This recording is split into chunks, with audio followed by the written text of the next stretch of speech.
회사는 한 달에 300, 타일은 일주일 300. 안녕하세요, 월천타일입니다. 제가 지금 목감기가 좀 심하게 걸려서 목소리가 잘 안 나오는데요. 기술직을 시작하기에 걱정이 앞서는 건 자연스러운 고민입니다. 그 점에 동기부여를 좀 해드리고 싶어서 영상을 만들어 봤습니다. 그 전에 먼저 감사한 마음을 표현하고 싶은데요. 월천타일 채널을 만든 지 벌써 반년이 훌쩍 지났네요.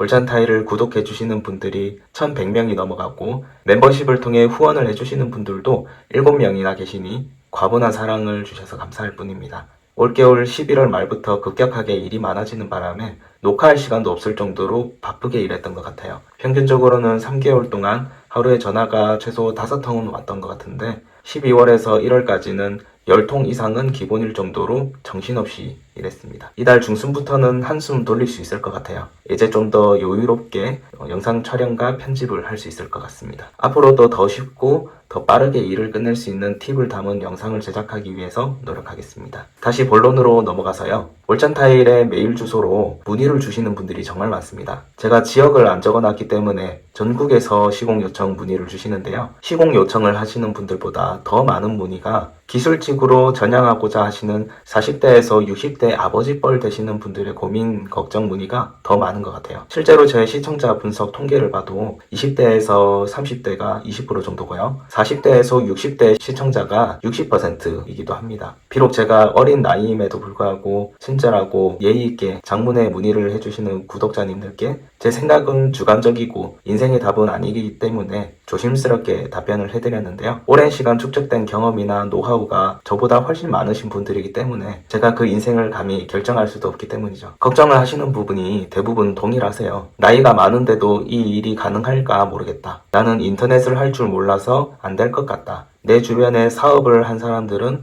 대부분이 망했기 때문에 걱정이 된다. 고정적인 월 수익이 있는 직업이 아니라서 걱정이 된다. 이런 고민들을 가지고 계셨었는데요. 영상을 통해서 제 생각을 알려드리려 합니다. 앞으로 비슷한 문의의 경우 이 영상을 통해서 대답을 드리면 좋을 것 같기도 하네요. 먼저 나이가 많은데 이 일이 가능할까 모르겠다 라고 고민하시는 분들께 말씀드리고 싶은 거는요. 집수리나 설비, 타일 등 건설업에 종사하는 사람들 중에 20, 30대의 비율보다 중장년층이 훨씬 많다는 겁니다. 물론 경력이 있으신 분들도 많지만 경력이 없으신 분들도 많이 있어요. 제가 설비 일을 잠깐 따라다녔다고 초기 영상에서 알려드렸었는데요. 그 사부님도 나이가 많으신데 그 당시 경력이 5년밖에 안 되셨었어요. 제가 타일을 하면서 알게 되신 누수를 하시는 분도 50대이신데요. 중국에서 오래 사시다가 한국에 오셔서 기술이 하나도 없으셨는데 누수 장비를 사면서 장비 업체에서 제공하는 교육과 또 상호명을 프랜차이저로 하셔서 프랜차이저 대리점 교육을 통해서 누수를 배우시고 지금까지도 크게 하고 계십니다. 이분들의 공통점이 뭐냐면요. 나이가 많아도 일단 시작하고 부딪히면서 배우셨던 거예요.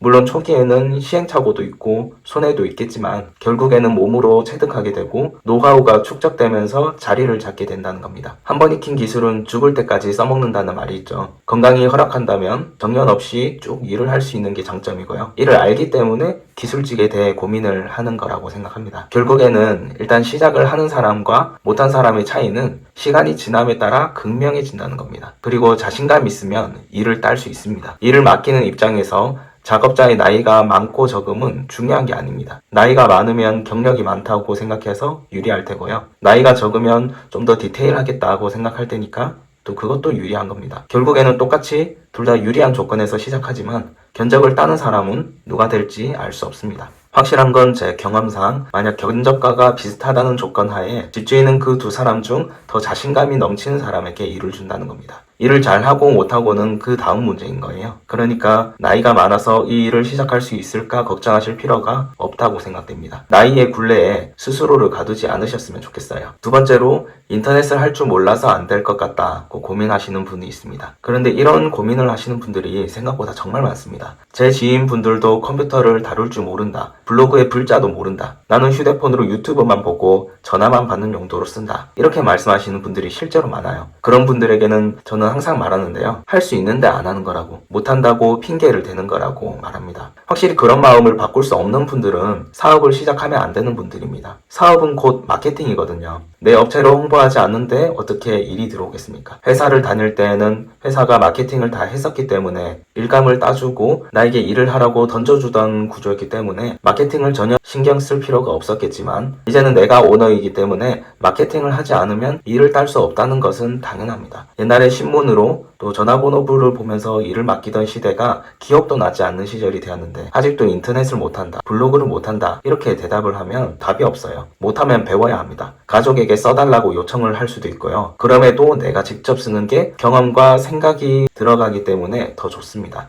두 번째 걱정에 대한 대답은요. 만약 이런 고민을 가진 분이라면 못한다고 하지 마시고 마케팅과 사업은 분리할 수 없는 영역이니 블로그를 개설해서 당장 글을 한번 써보라고 솔루션을 드리고 싶습니다. 세 번째 고민은 내 주변에 사업을 한 사람들은 대부분이 망했기 때문에 걱정이 된다라고 생각하신다면요. 주변에 사업을 해서 망한 사람이 아니라 잘된 사람이 어떻게 사업을 유지하고 있는지 집중하라고 말씀드리고 싶습니다. 사업이 망한 분들은 천재지변도 한 몫을 하였을 수 있지만요. 경영상의 불찰이 가장 큰 요인입니다. 건강을 잃었거나 투자를 잘 못해서 집에 부도가 나는 등의 천재지변이 아닌 이상 마케팅을 못했다거나 불친절했다거나 변화에 대응하지 않았을 이유가 가장 큰 겁니다. 사업을 잘 하는 사람들은요. 계속 사업을 더 확장시킬 생각을 합니다. 어떤 게 돈이 될까 계속 고민하고요. 여유로운 시간이 있다고 해서 푹 쉬지 않습니다. 여가 활동도 어느 정도 즐기기는 하지만 남들 다 놀러 갈 때 어떻게 하면 더 일을 잘할 수 있을까? 어떻게 하면 더 마케팅이 잘 될까 고민하죠. 그리고 사업을 잘하는 사람들의 주변은 사업을 하는 지인들이 많을 수밖에 없습니다. 노는 물이 달라지면 당연히 생각도 달라지겠죠. 사업을 잘 유지시킬 수 있는 방법을 주변 탐색과 내 사업체를 비교해가면서 업그레이드 시킬 부면을 생각하면서 항상 변화에 맞춰 나갑니다. 제 주변은 저희 아버지, 형, 처남, 또 친한 동생들 모두 제가 사업을 시작한 후에 사업을 한 사람들입니다. 농장부터 카센터, 줄눈, 타일 수리 등 여러 분야 사업주들이 되었고요. 블로그를 모두 처음 시작했지만 제가 알려드린 대로 계속 그대로 실행해 나간 결과 지금까지도 쭉 사업을 유지 중입니다. 특히 매출이 늘면 늘었지 절대 줄어들지는 않습니다. 사업이라는 게 재미있는 게요. 내가 한 만큼 매출이 계속 늘어나게 된다는 겁니다. 소개가 들어오고 단골이 쌓이고 단골이 손님을 데리고 오고 입소문이 나고 블로그에 시공 사례가 계속 쌓이기 시작하고 이렇게 열심히 하는 만큼 내 사업체가 탄탄해지는 게 눈에 보입니다. 그래서 열심히 할 수밖에 없어요. 그러니 망할 수가 없는 거고요. 세 번째 걱정에 대한 대답은요. 사업이 망한 사람들이 아니라 사업을 잘 유지하고 있는 사람을 만나고 그런 사람이 되라는 게 솔루션입니다. 마지막으로 고정적인 월 수익이 있는 직업이 아니라서 걱정이 된다에 대한 고민이 남았었죠. 그래서 더 매력이 있는 겁니다. 월 수익이 고정적으로 정해져 있다면 내가 열심히 할 필요도 없겠죠. 그런 마음이기 때문에 사업을 시작하지 못하는 거고 대부분이 그런 마음을 가진 사람들이기 때문에 먼저 시작해서 선점하는 게 승자라는 의미이기도 합니다. 세 번째 고민에 대한 솔루션을 드렸었죠. 매출이 늘려면 내가 열심히 한 만큼 돌아온다는 것을 생각하셔야 됩니다. 회사를 다녔을 때보다 오히려 더 성실하게, 더 꾸준하게 내 업체를 가꾸다 보면 점점 일정 수익 이상에 대한 자신감이 생기고요. 고수익을 볼 수 있는 사업체를 가진 사장님이 될 수 있을 겁니다. 제가 영세하지만 이 사업을 하면서 느낀 점입니다. 어떤 일을 하든지 자신감을 가지고 임하면 실패하는 일은 없을 겁니다. 어떤 일이라도 다 할 수 있을 것 같은 생각을 갖게 됩니다. 긴 영상 봐주셔서 감사합니다.